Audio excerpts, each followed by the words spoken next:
I know when to go out. I know when to stay in. Get things done. So how are we feeling about the forthcoming show? Boss. Shakespeare North, by the way. I'm intrigued. Slightly apprehensive. No, I'll amend that. I'm scared. What are you scared of?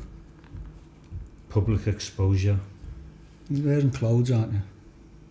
Maybe not. This is a Bowie show. There you go, it could be a Jim Morrison moment. I'm going to fish out my leather cacks. Wonder how quick the police are in Prescott. They're not that quick. You've done it before? Yeah, I was mooning up and down Prescott High Street. Yeah. Yeah, and it's midday on a Sunday. Yeah. So, police response is rather slow. Yeah. But I'm actually looking forward to it. The sense of intimacy is not something I've done for a very long time. Yeah. In a show. Well, we played there before, we've done a few, and it's like playing in a studio or a library, and you come out and it's quiet and people are watching and listening. It's quite intense, but it makes you play better. It does make you play, like, concentrate, like, I'm not going to be the one who messes this up. I'm not going to be the one. And what you've just said to me, is that meant to be a pep talk? Because no, I've been quite unwell the last couple of weeks and I haven't rehearsed much. Thanks for that, Joe.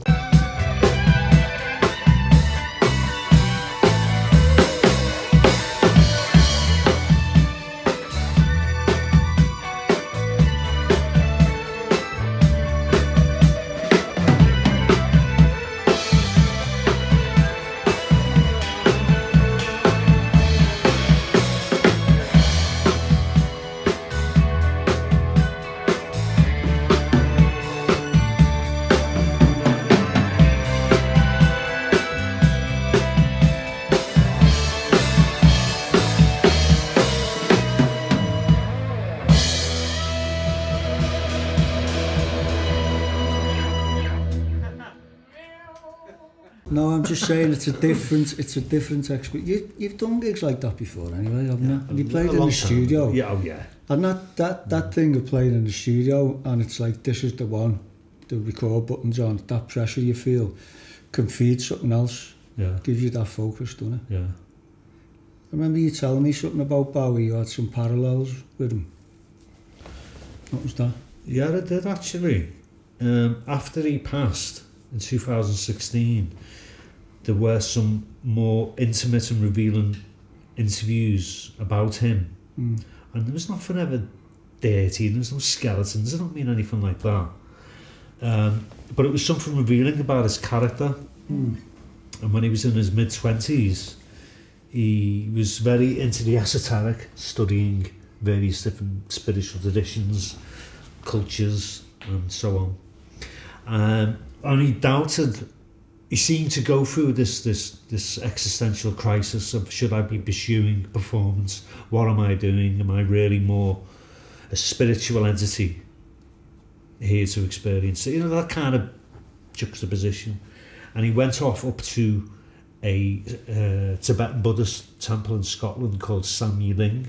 And he spent nearly a month there. And he contemplated becoming a monk.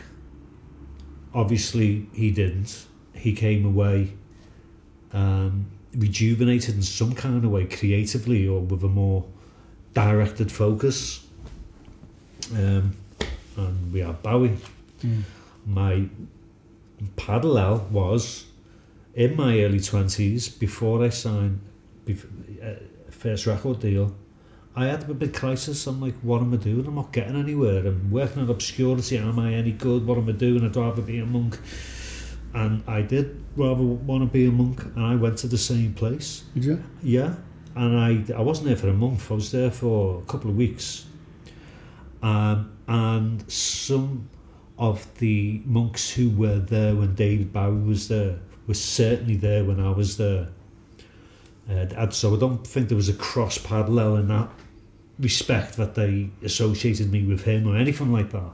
But I came out of that place having decided not to follow the monastic path.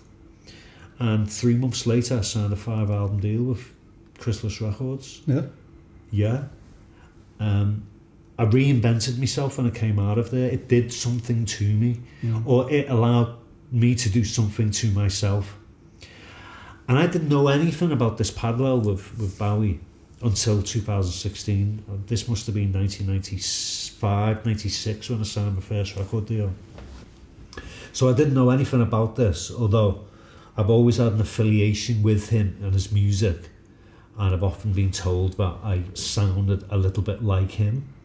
And some of them are more obscure prog rock music during the record deal years.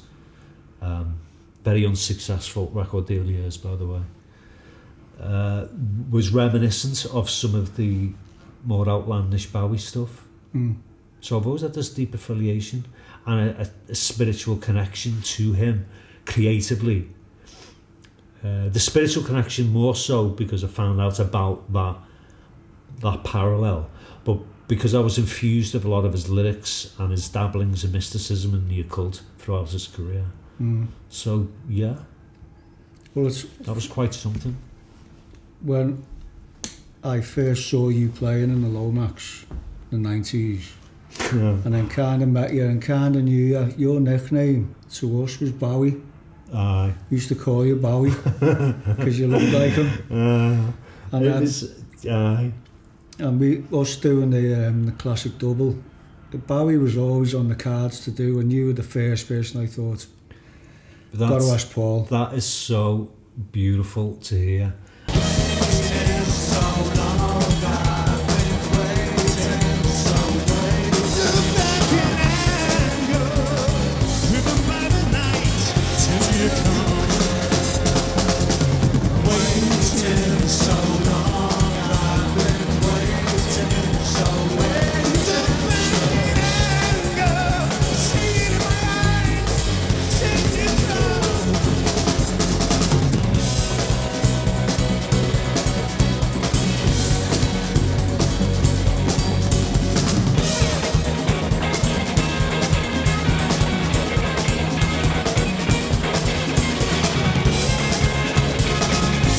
You know what happened, man. I mean, I needed that outlet, and when you called me and asked me to do that, I don't think I hesitated. And I'd been having a really tough time. Just got divorced. I wasn't well. I was on antidepressants and stuff, and in a very isolated place, writing really obscure jazz music. And I went and did this show with you guys, which was wonderful, and it really did, it was like shedding a skin, like a snake shedding its skin. I hadn't done any live shows, my own stuff, 15 years, and I've never really played anyone else's music, but that night was so enjoyable. It allowed me to almost rebirth, and I almost instantly came off the antidepressants. And it started coming out of the descent or the plateau of this depressive state I was in. So it really, really came along at the most amazing time, and I've told you it every time we played together. I'm so grateful. I'm so grateful to know you guys, because you're all so wonderful. It is such good fun playing with these boys, I've got to say. It really is. So thank you. Thank you. I don't know how you guys can memorize and remember what you do from show to show. It's mind-bogglingly daunting. I don't understand it. So hats off to these boys. It's unbelievable. I mean, I literally have to have a lyric book, and I'm not afraid to admit it. I can't remember all the words. I've even got the chords written down to some songs. I sort of have to. Well, the byproduct of all the songs, us learning, well, for me, my head is so full of songs, I can't remember, like, my dad's name. You know what I mean? I look at people and go, what's your... I can't remember people's name, can't remember anything I did yesterday, because it's like having a hard drive that's just full and nothing else goes in. And you have to make way. Indexed. Yeah, you have to make way, so you have to shove stuff out, and everything's gone. I've got nothing left in my brain anymore apart from songs. So, learning all this music from different eras, different bands, different genres, has that accelerated your ability to be able to memorise new albums or a new record? Sometimes you're doing full records. It speeds up your technique. You have to find a technique out of necessity. I imagine a methodology for remembering, for learning the songs. Yeah, and it's not so much it being in there and remembering it and it's there forever. It's a case of, well, we're rehearsing these songs tonight. The best thing to do is to get up and start listening to them and making charts 8 hours before we get to the rehearsal and plough through it, so that it's so fresh in your mind, like you've just played it. Get to the rehearsal, blam through it, you know where the mistakes are, you know what needs working on. You go away then, you've got 2-3 days before the gig, and you wait till the day of the gig and then go over it again and go, oh yeah, that bit, yeah. And then absolutely just a bag of nerves before you go on stage. Once you get on there, it's just like... It's all how... It's in the lap of the gods now, just go for it. Yeah, it's odd how sometimes it just flows intuitively. Yeah. Well, with something like Bowie, they're ingrained in you because you've heard them your whole life. Songs like that. On a subconscious level. Yeah, and you know how it goes. Yeah.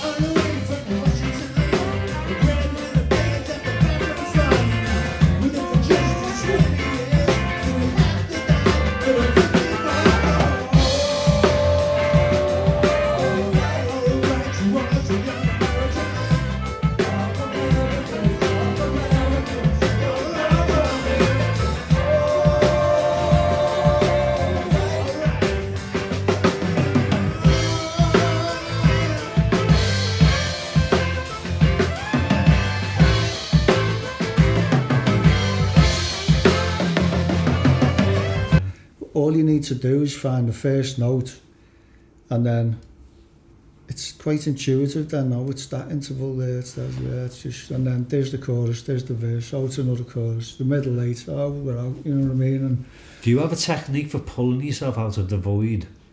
And I mean that in the sense of, as I don't know about you, but I've had times where even if I've got the cue in front of me, the lyrics in front of me, I can have a moment of, shit, I don't know what I'm going to do next, what songs, where am I, what's going, do you have anything to suck you out of that, or is that just me? Terrible.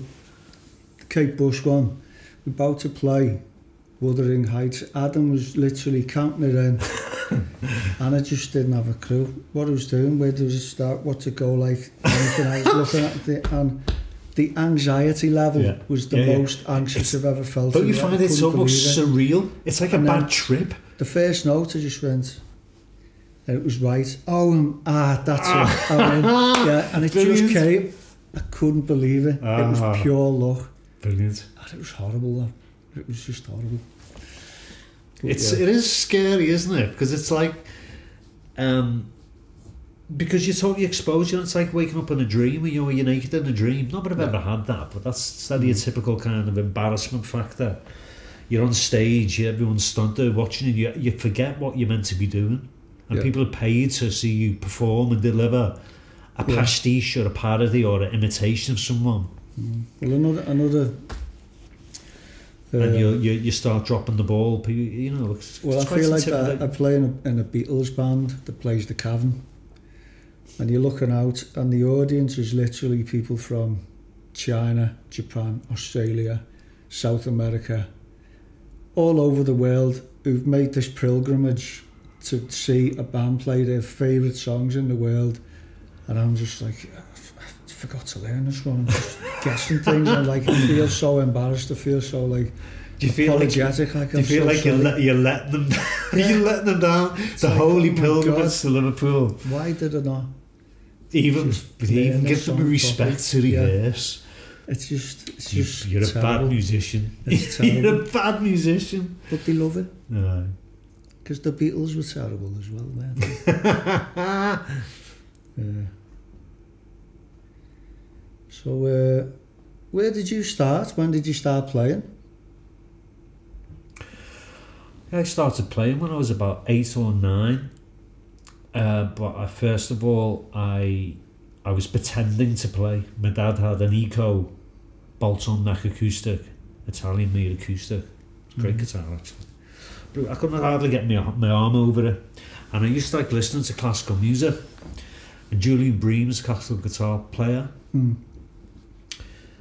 So there was one occasion I remember literally putting the record on, queuing it up, and inviting the next door neighbour, the lad who lived next door, to come in, and I pretended to play guitar, hoping he wouldn't sort of notice. Of course he would have noticed I was blagging. So whether that was my first foray into music, was to imitate playing music, which probably isn't as wholesome as I would have liked to have been. But yeah, I was about 9 when I took up the guitar properly. Messed about with it for a couple of years. Tried to learn the saxophone. Had an awful teacher. Went back to guitar when I was about 14, 15, and then that was my primary love.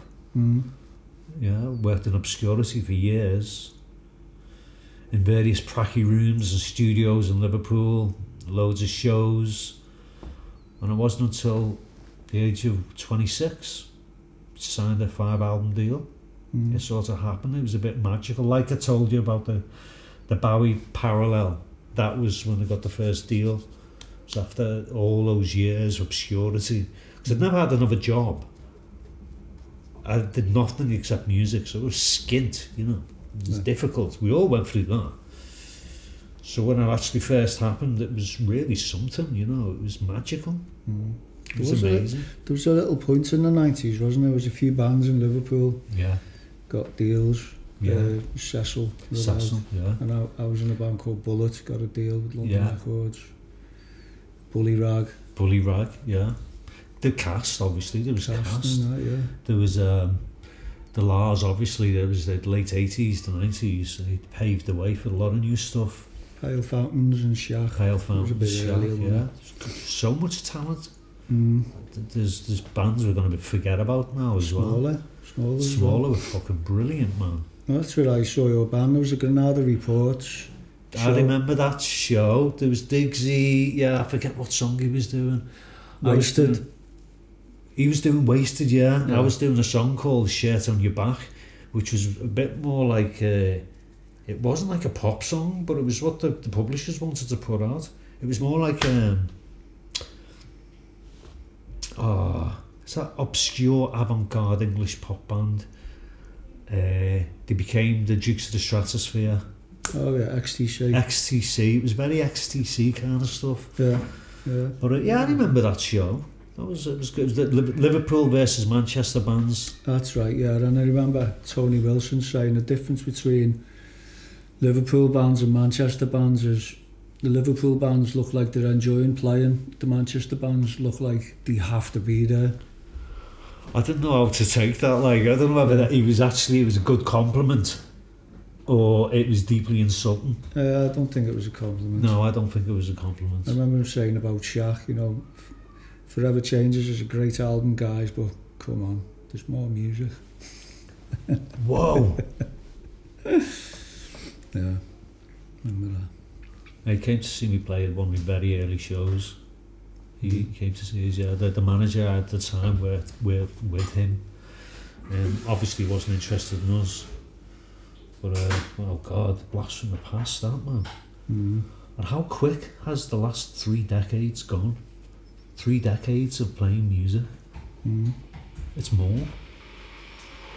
Yeah. So have you been doing your own stuff at home? You got a studio at home, haven't you? Yeah. For a while I was doing bits and pieces, writing music for a publisher when little commissions would come in. However, nothing was really picked up. After a foray into the industry in London, doing a lot of production and songwriting for other people, I decided that I'm just going to write for myself. The energy and the dedication, no, not the dedication, it is dedication, but the energy and the drive you need to push a project,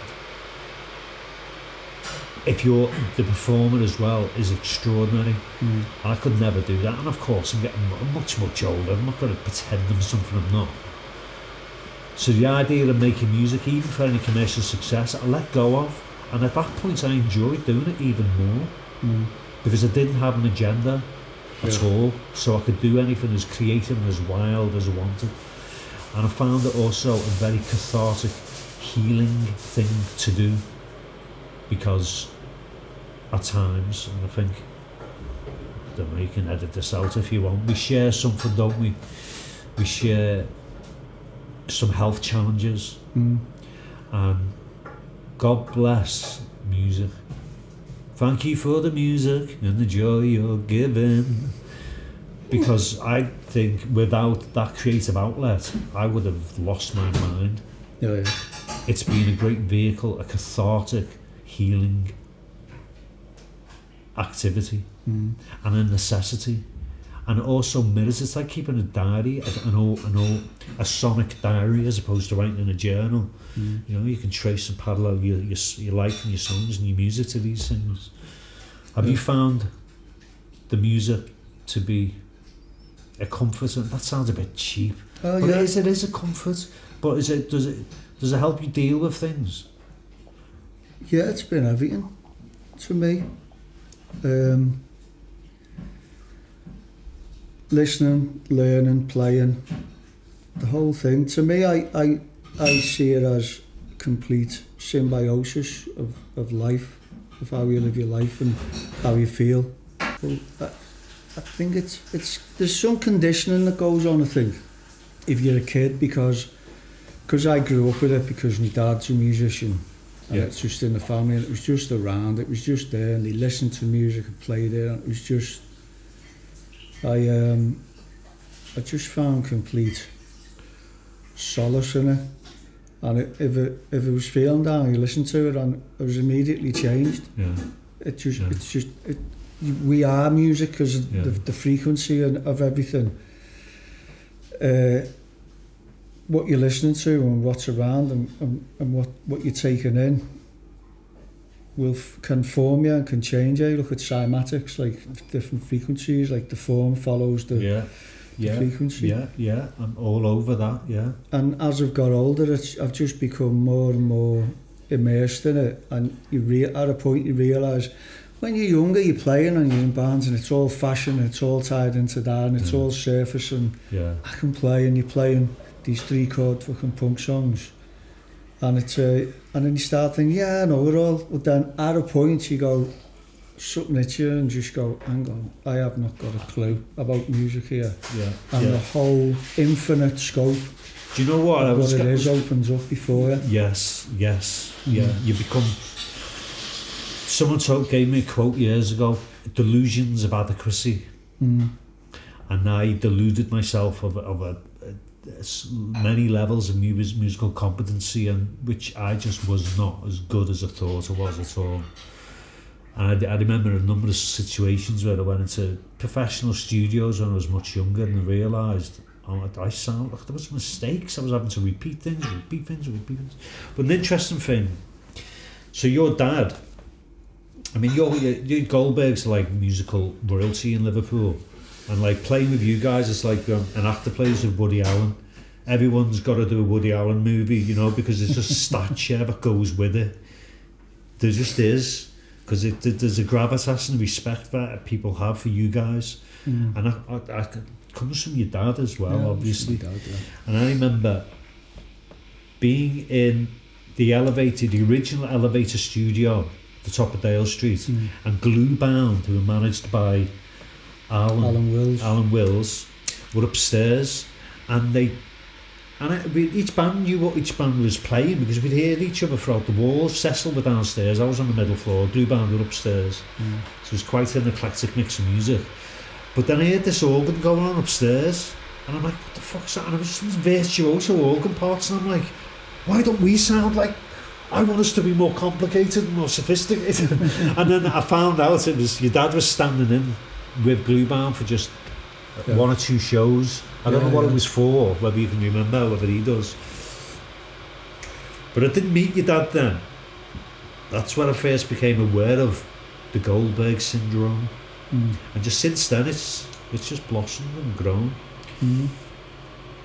And I feel very, very honoured being a Goldberg friend, a friend of the Goldbergs. I don't know how many times I've asked your man out when I was drunk after a couple of shows whether he could adopt me. Pretty sure I have done. No, you asked me, Mum, where and when I was conceived.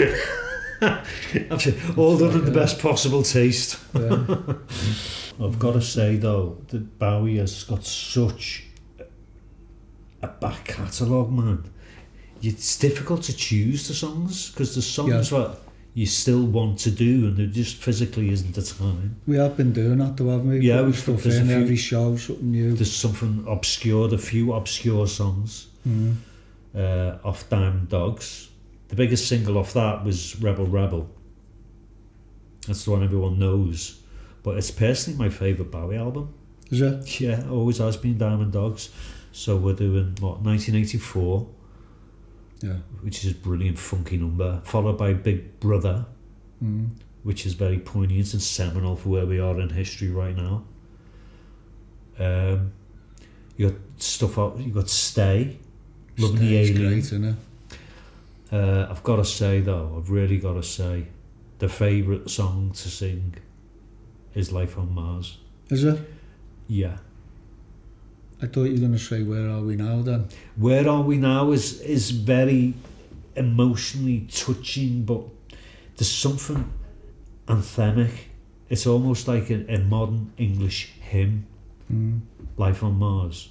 Oh yeah, it's incredible. And since I've been doing these songs with you guys, and I've taken more of an interest into the minutiae of his life and the subtleties, and when you're rereading the lyrics and you're reading what's behind some of these lyrics and where he was at, he was prophetic and poignant and exact and brilliant, and it's so much fun. It's so wonderful to do. So thank you so much. Thank you. Thank you. What's happening with your health at the moment? I mean, as far as the big C is concerned, it's in a stable phase. I've had treatments for its last eruption. Unfortunately, the treatments itself has given me more hassle. The treatments have given me more pain and hassle than the actual condition, which says something. So moving forward, there's a few kinds of traditional remedies or medical practices I will not be doing, namely chemo and radiotherapy. Opt for surgery, try and have a healthy lifestyle. Yeah, I mean, I'm all for positive thinking, but I think it takes a bit more than just sitting on a sand dune with a crystal on your head and meditating your way out of certain things. You can only manifest so much. It's all right for a cold. It's all right for a cold. It's all right for a cold or coming up with a lottery number. That sounds very cynical because I'm a great advocate in positive thought, prayer, meditation, what have you. But you can't just discredit everything. I can't just throw all modern medicine out the window just because I've had a lot of bad experience. But there's some things that I will avoid from now on.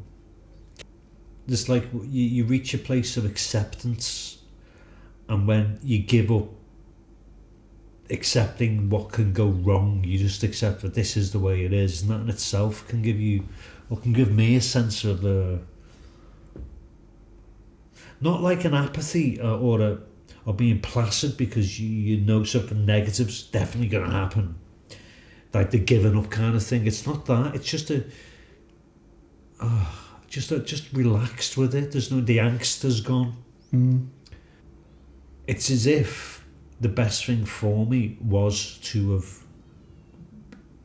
acquired this chronic medical condition, which sounds really brutal, but it's made me value. I've seen it as a gift. I've seen it as a shitty gift, but the most valuable gift I've ever been given, because it's put everything else into focus, and it makes me value even the small things. And teaching oneself gratitude is a massive deal. Being grateful for everything, even the negative, because that's there to teach you lessons. So, yeah. Do you think we need to go and rehearse? Yeah.